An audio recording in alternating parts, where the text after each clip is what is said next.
Hello, North Central Washington, and welcome to Networked. I'm your host, Jenny Rojanasatian, and it is my pleasure to be on air with you today.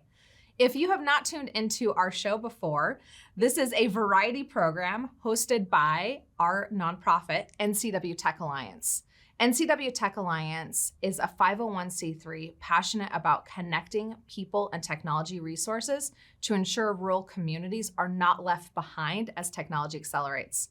We do programming in technology, entrepreneurship, and STEM education, and offer year-round programs, events, and resources. You can learn all about our nonprofit at our website, ncwtech.org, and of course by tuning in here to the NCW Life channel, where every week I have the opportunity to interview different people from our region who are making huge impacts. I'm very excited to have on air today Steve Maher, who's the coordinator at Our Valley, Our Future, to talk about their visioning plan and what's ahead for the Our Valley, Our Future team. Don't go too far. We'll be right back here on the NCW Life channel.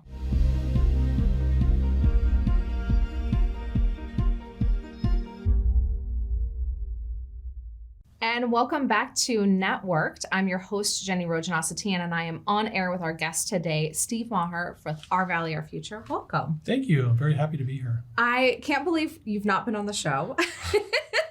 But the last couple of years have been very busy. I know, exactly. So I'm so excited that we got to sit down today because at NCW Tech Alliance and Our Valley, Our Future have been doing a lot of work side by side the last few years. Yep. And so you're just been a great partner to our organization. For those who may not be familiar with you though, Steve, and your background, I'd love for you to introduce yourself. So I've lived in Wenatchee now for about 25, 26 years. Grew up in Portland, Oregon, University of Oregon, graduated. And I came here originally for a job at the Wenatchee World, in which I stayed for about 18 of those 25 or 26 years. Yeah. I was a reporter and editor there. Got to know the community very well when you do that kind of work. Absolutely. You kind of get every slices of the community. You talk to everybody. And so that helped me. And when I went off on my own, started a project management business / communications that served me really well. And I was able to start doing things. One of the big first things I did was work with the Chelan Douglas Land Trust on their big, $9 million fundraising campaign for the foothills trails and the foothills lands. And so did that. And then about 7 years ago, got involved with Our Valley, Our Future, and been doing that ever since.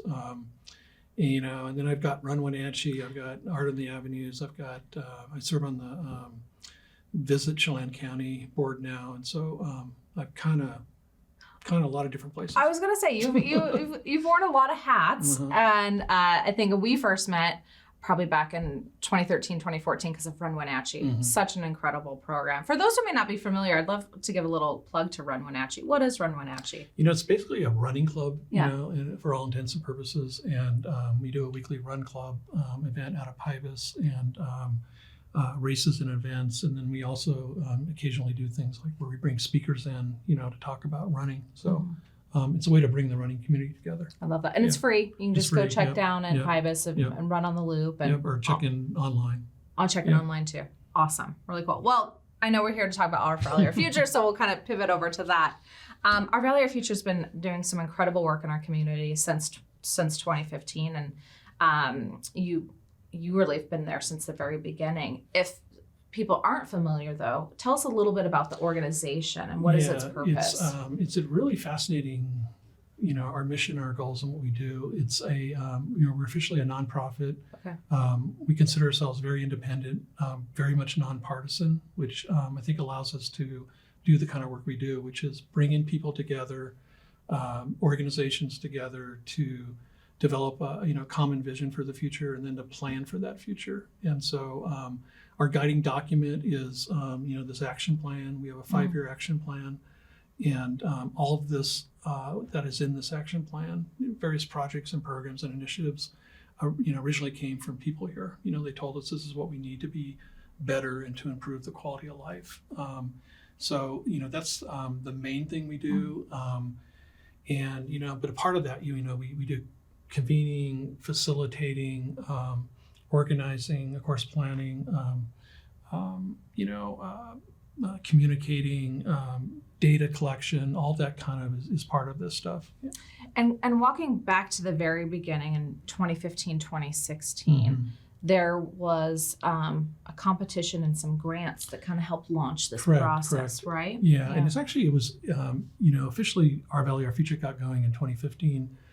We trace our beginnings, though, to a TEDx conference that happened here in late 2014. And that TEDx conference, which was put on by Sarah Rolfs and some others, focused on, I think the theme was connecting the dots, And so there was a group of folks who were local officials, mostly economic development types, who had been meeting for coffee, and they went to this TEDx conference, came out of it super fired up because what they'd been talking about, which was bringing folks together, getting organizations and people out of their silos, connecting the dots, was exactly what this TEDx conference ended up being about. So by early 2015, they had decided we're got to do something. About the same time, the United Way here found out about a contest. It was called America's Best Communities Contest. And basically it was a nationwide thing. Communities could submit proposals about stuff they were working on to better their community. And they decided to submit an application in this over a period of about, I'd say 6-8 months. They ended up, they first became a quarterfinalist, first became one of 50 communities chosen, then it became a quarterfinalist, finally a semifinalist. And that's as far as we went. But through that process, we ended up raising about $100,000, and that served as the seed money to really get Our Valley, Our Future off the ground.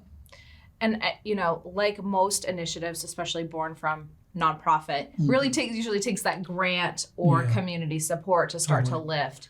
I think one of the things to me has been really leading edge with Our Valley, Our Future is breaking down those barriers, especially when you think about government or education, which have a lot of physical geographic restrictions. Definitely. Right. So obviously certain cities are supposed to only really be supporting that city. So it's hard to look at the whole ecosystem. Yeah.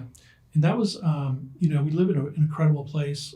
However, we do have the Columbia River coming down through the middle of at least the greater Wenatchee area and separating the 2 counties and 2 cities and 2 school districts and on and on. And you've got to respect jurisdictions, by law, they're our jurisdiction, right?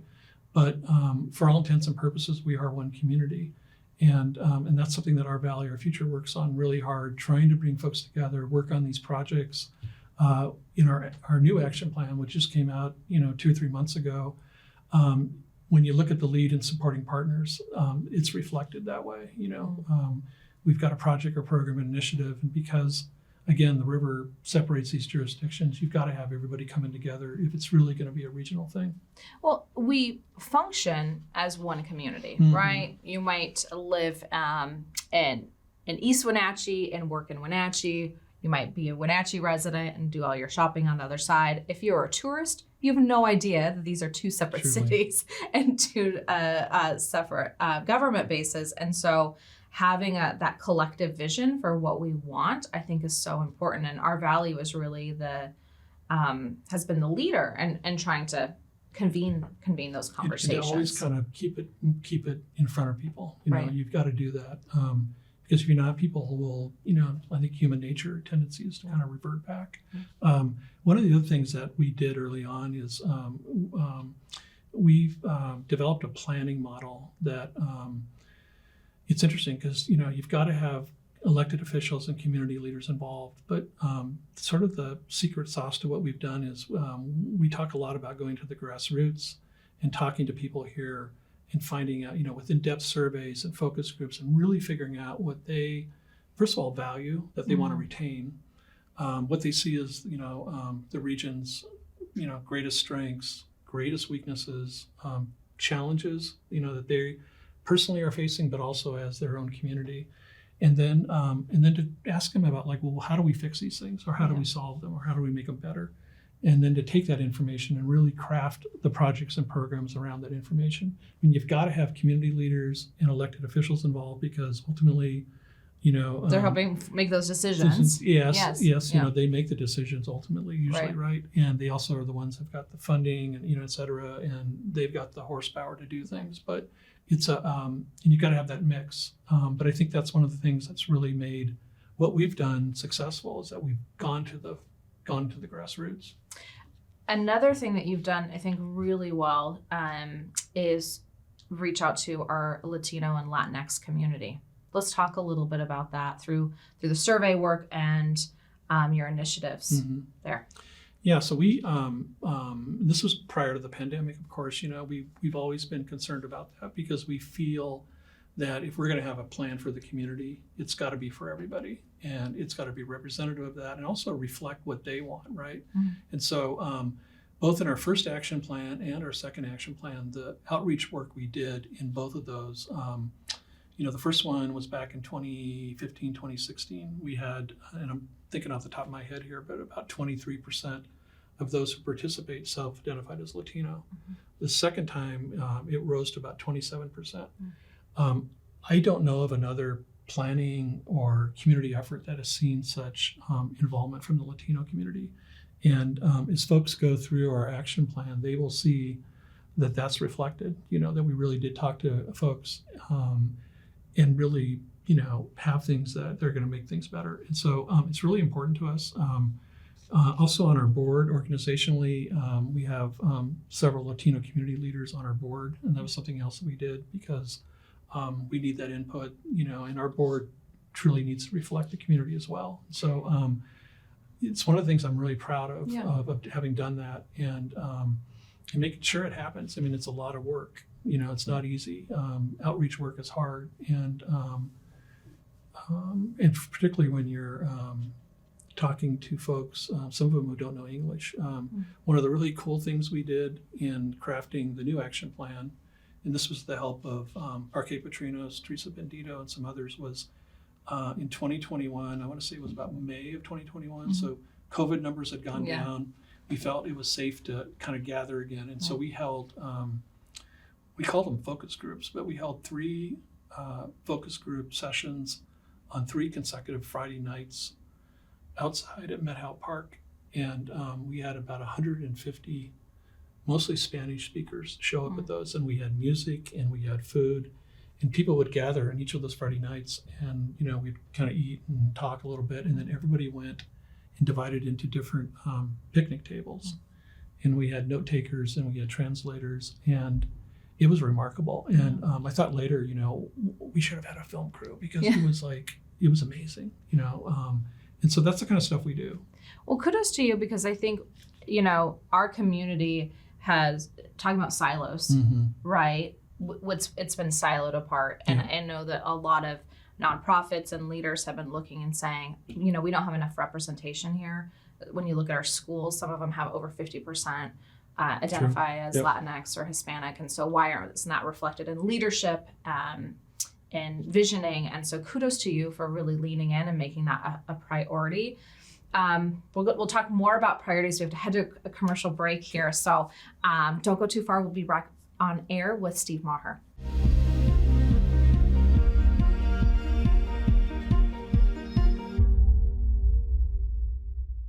And welcome back to Networked. We have been visiting with Steve Maher from Our Valley, Our Future. Talked a lot about the history of Our Valley and really how you're breaking down those silos for community visioning. You just recently finished the first 5-year action plan. Let's talk a little bit about what is that? When I say action plan, what does that mean? And then I'd love to dive into the numbers and action plan number 2. Yeah. So, we just went through our first 5-year action plan. It expired, I guess, into 2021. We were working really hard in 2021 on the new 5-year action plan, which just came out a couple months ago or so. And really looking forward to that. There was a lot of work that went into that. It was pretty difficult because we did it mostly during the pandemic, right? And but we still had more than a couple thousand people participate, so that was really good. And doing those events like with Parque Perginos that you mentioned, and again getting more feedback from community members to inform the next 5-year action plan. We had to be nimble, and we were pretty innovative. We did virtual focus groups in many of the communities outside the greater Wenatchee area, and had amazing attendance at these. And it was really quite heartening to hear and see people show up like that. Yeah. We did things in Spanish. Just a lot of interesting things we did during the pandemic. So let's go through kind of maybe the action plan by the numbers. Yeah, tell me a little bit about that. So there's a lot of work that goes into something like this. It was about a 16-month process from when we began to when the action plan was actually distributed, and had again more than 2,000 people answer a series of questions. And these questions are really important because they kind of frame the entire plan, and they frame ultimately what ends up in it. And again, it's questions like, what do you value most? What are the core values here that you want to retain? What do you see that's working really well here right now? What do you see that needs to be improved? What concerns do you have? And then finally, we asked folks for ideas, for both big ideas and small ideas on how to make things better, and then take that information. We then appointed 6 action teams, Okay. And these were folks. Each action team was based on a focus area, and these were folks who were either experts in that field or had a really strong interest. It was a mix of kind of community members and community leaders, and those folks met for I think it was like 6 meetings over a 2-month period in fall of 2021. They poured a lot of time into this, and they were the ones who took what we heard from the community members, the overall public, and ended up coming up with descriptions for individual projects, programs, and initiatives that ended up in the plan. Kind of glean down that information into what would become the action plan. And so when the plan came out, and again, 2 or 3 months ago, there's 6 focus areas, which is something else that's different from a lot of communities will do visioning, planning work, and they typically focus on the economy, jobs, maybe housing, and that's it. Ours is very much whole of community planning, so it has those things, but it also has, the environment, outdoor recreation, education, arts and culture, healthcare, public safety, even governance is in there. And so, and each of these are spread out in 6 focus areas. We ended up with I think a total of 86 individual action items and projects. We have 9 what we call game changer initiatives, which are bigger projects that are multi-year typically, that will move the needle significantly in the community. Anyway, it's a lot of work. It's quite rewarding when you get into this, but from start to finish takes a long time. Now let's talk about the collective impact like what does that mean in the model around this? Since the very beginning, going back to 2015, our Value Our Future has adhered to what we call the collective impact model, and it's if you go to academia or you'll find the specific description there. The best way I can describe this, I use the analogy of a sports team, whether it's pro or college or high school. They have everybody's on a sports team has a role, whether it's the coach. Individual players have their own roles. You even have team managers and administrators, and everybody has a role, and they're all shooting for that common goal, which is maybe win a big championship, maybe win a division title, maybe just improve as a team. But there's that goal. Everybody's role is understood, and everybody kind of moves together as one. And that's what collective impact is. And so in the action plan overall, there's collective impact. And then when you look at the focus areas and the individual game changer initiatives and projects and programs in the plan, you will see that to get these things moving and to gain traction, you've got to have collective impact. You've got to have different parts to do that. And particularly here, again, going back to what we were talking earlier, where we've got the Columbia River coming through, dividing the 2 counties and the 2 cities, you really do need to work together if you want to see these things happen and you want to see the region improve overall. One of the areas I know that you're focused on is housing in this new action plan, which is something that really is affecting all residents coming into the area, locals. Those tell us a little bit about, for example, using that part of the action plan. What are some of the initiatives behind it? So there is one of the game changers is a regional housing approach, and there's several steps that we've outlined in that. And one of them, we've known that there's been a housing issue here for a while, right? In fact, it's been going on now for 6, 7, 8 years probably. And so one of the steps in there is something our valley did back in 2017 is we just finished pretty comprehensive housing survey, regional housing survey.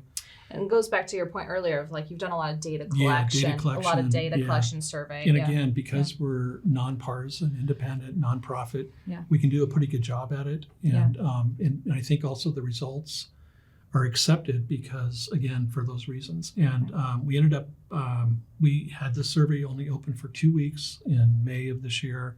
We had more than 1,500 residents completed. And this was a 29 question survey. Uh-huh. So again, I think just by the numbers tells you a lot about the angst that our community members have about housing right now.